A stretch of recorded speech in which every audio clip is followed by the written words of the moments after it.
Lift your XR experience to the next level. Hi, I'm Michael, and today we will present to you our new Hololight Stream release. But first, what's it all about? Hololight Stream, formerly IZER, is our software development kit to stream high-quality XR experiences from local servers as well as cloud infrastructures to your XR devices. But how does this work? First, integrate the SDK into your Unity application and build your XR app, which can be hosted in a cloud or a local server. Second, install the client on your XR device and connect it to the server.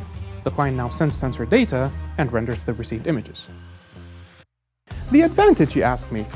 All the heavy processing is now done by a much more powerful computer, and you can experience your XR application at the highest of qualities.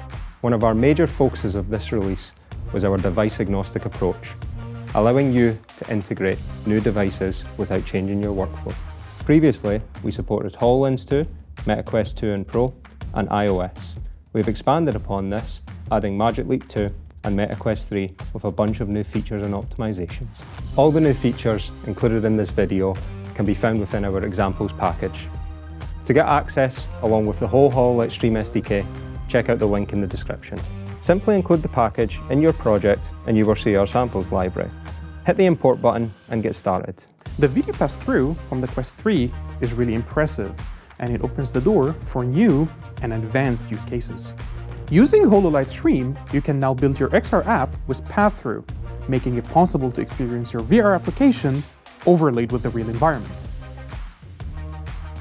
We also introduced the focus plane stabilization for both HoloLens 2 and Magic Leap 2. With this technique, you can place your 3D asset in the world, further improving the hologram stability. We also improved the performance of Stream by adding different video codecs such as H.265 and AV1. By also reducing the latency and optimizing the bandwidth usage, I can say this is the best XR experience we ever created. The latency is now more consistent at a lower rate on all supported devices, resulting in a much smoother experience for your XR applications. On the other hand, we provide more flexibility to our customers, especially their IT departments. It is now possible to choose your preferred port usage, either a defined range or just a single one. Enough said! Now it's time to try it for yourself. I'm excited to see what you will build using Hololight Stream. We're here to support. Don't hesitate to contact us, your Stream team.